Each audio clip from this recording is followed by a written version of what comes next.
Hello everyone, this is Cylon ASMR, and today, as promised, I am going to make a Nahuatl lesson. Before I begin this video, I just have a couple things that I'd like to say. I recently launched a Patreon.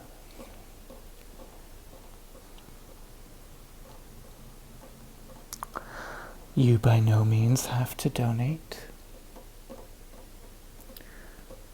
but it is much appreciated.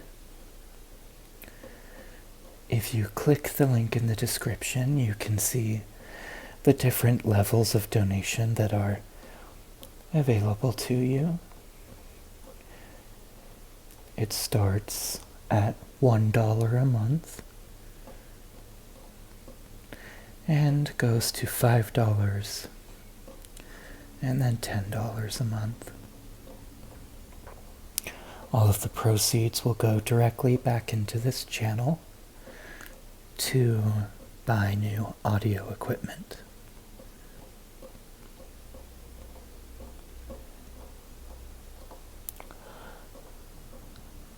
I will also be hosting a live stream tomorrow, Friday, May 18th, at 2 p.m. Mountain Standard Time.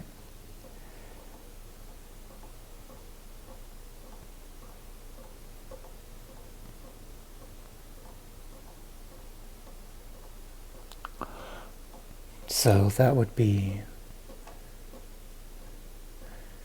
5 o'clock Eastern and 1 o'clock Pacific.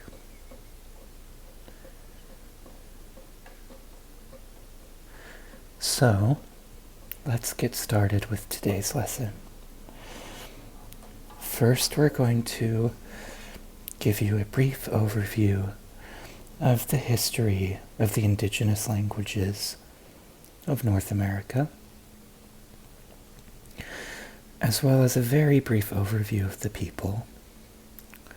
So as you can see on the top here, the peopling of the New World refers to an event that happened between 16,000 and 13,000 years ago. This happened in two ways. The first was the crossing of a land bridge from Siberia up here in Asia, in Russia, down across the land bridge into Alaska, down into North America, and then down into South America. The next wave happened along the coast, following the shoreline from Siberia into North and South America.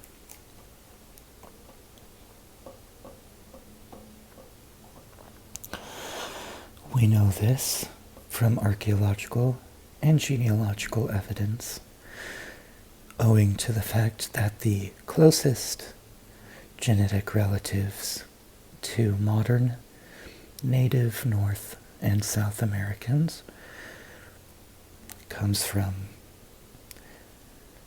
eastern Siberia.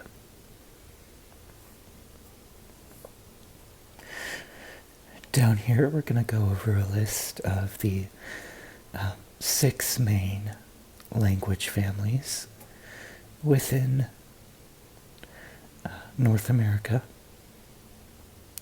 These aren't all of the language families, because there are some language isolates as well as some smaller families, but these are the 6 that you will most likely encounter native peoples speaking. And this is in descending order from north to south. At the top, we have Eskimo, Aleut, An example language would be the Inuit language, which is spoken up in this region, the far north of Canada and Alaska, as well as Greenland. The next language we have Na-Dene. Na-Dene includes Tlingit and other Alaskan Dene languages that are spoken here. But it also includes Navajo and Apache, which are spoken in the southwestern United States, in Arizona and New Mexico. Next we have Algic. Algic, or Algonquian, is a language family that consists of Arapaho, Cree, and Ojibwe. Those languages are spoken in southern Canada and the Great Lakes of the United States, around Ontario, Michigan, and Wisconsin.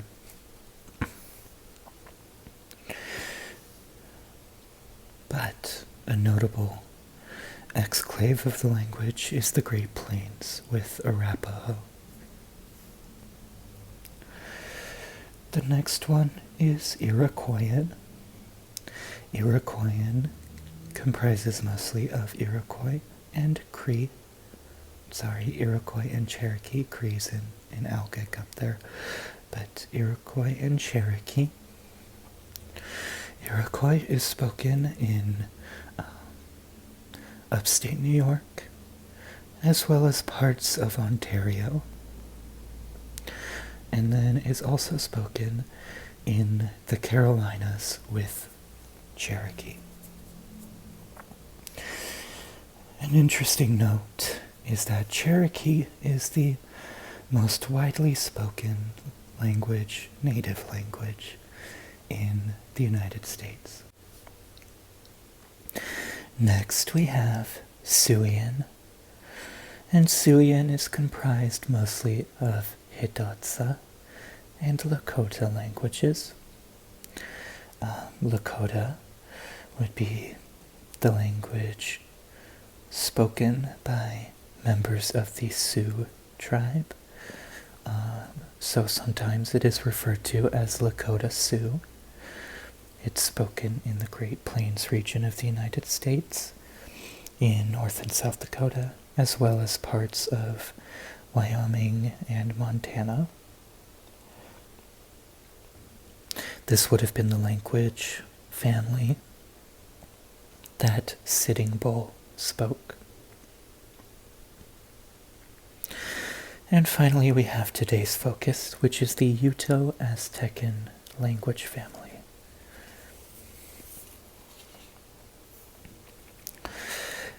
The dark areas on this map are the areas where Yuto Aztecan is spoken. You can see up here is the northernmost point in Idaho, and all the way down here is the southernmost point in El Salvador. So it is a really big language family. There are other branches, of course, but these are the main branches that I've listed up here. Up here in the Numic category, which is a branch of Yuto Aztecan, we have Ute, Paiute, Timbisha, Shoshone, and Comanche. Most of these languages are relegated to this area, but Comanche is over here in Texas.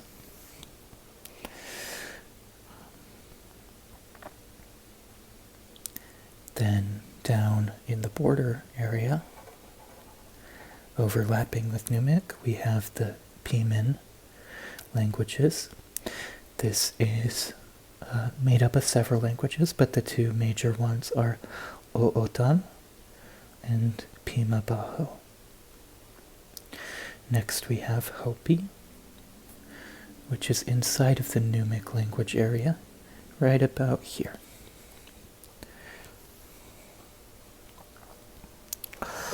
Next we have Kora, and then we also have Yaki and Huichol. Huichol is spoken right about here. And please forgive my odd manner of holding my pen. I have a tremor, so this is the only way I can legibly write. Finally, we have today's focus, the Nahuatl branch, which consists of Pipil, which is the language of El Salvador, or in El Salvador, and then Nahuatl, which is right here.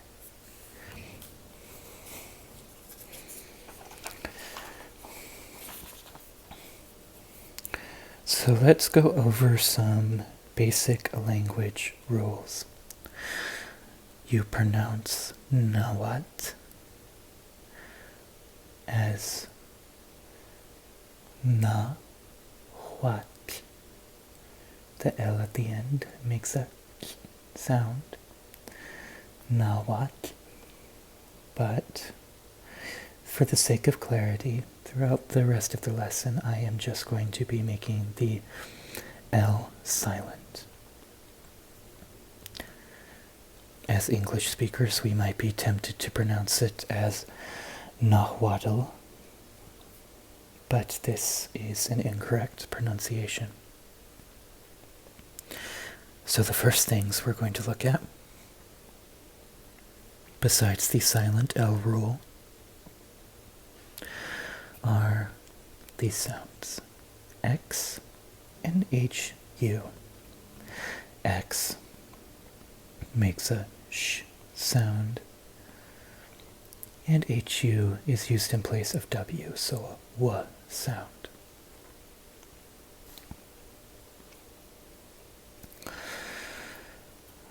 The L at the end of words is silent, but any L's inside of the word are not silent. So we'll go over a couple examples. The first is an Aztec god, a very well-known Aztec god, Quetzalcoatl. See how you pronounce the L here, but not the L at the end. Again, Quetzalcoatl. Longer Nahuatl words also have an interesting syllable structure, which I've kind of illustrated here. The second to last syllable is a rising and falling tone. So, Quetzalcoatl, Quetzalcoatl.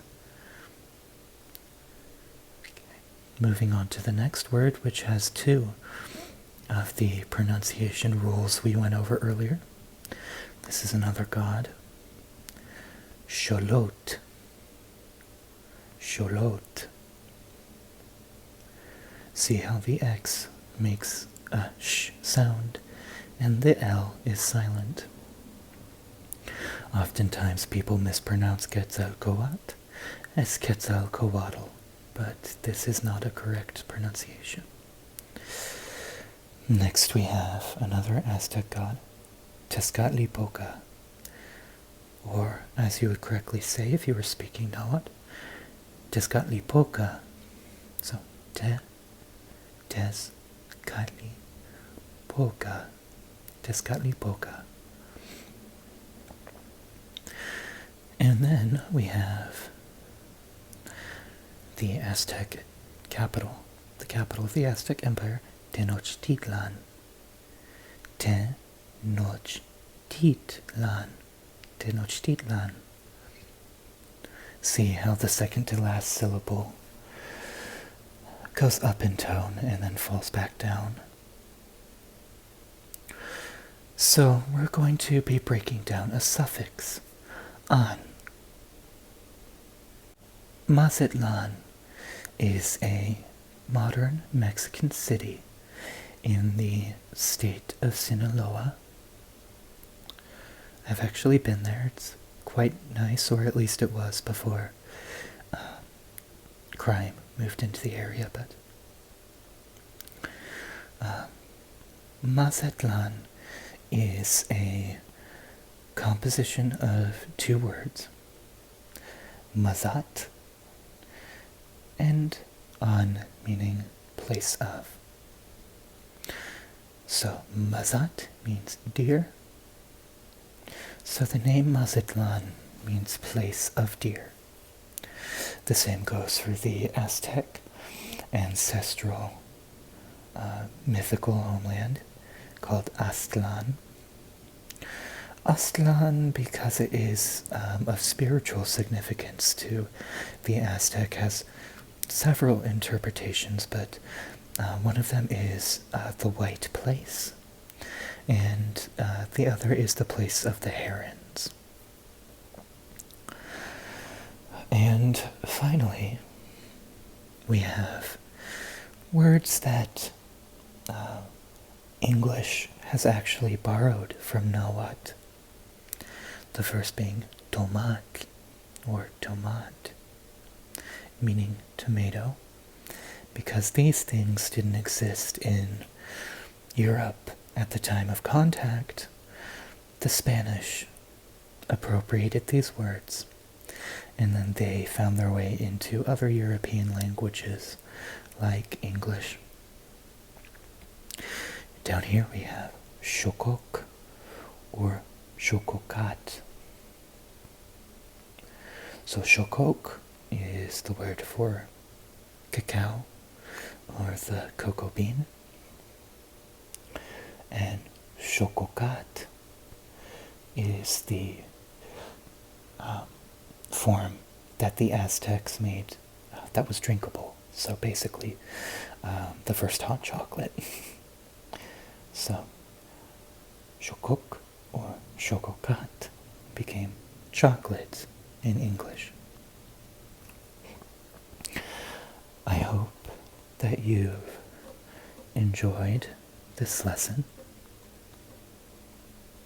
Let me know if you would like more anthropology-focused history lessons in the future.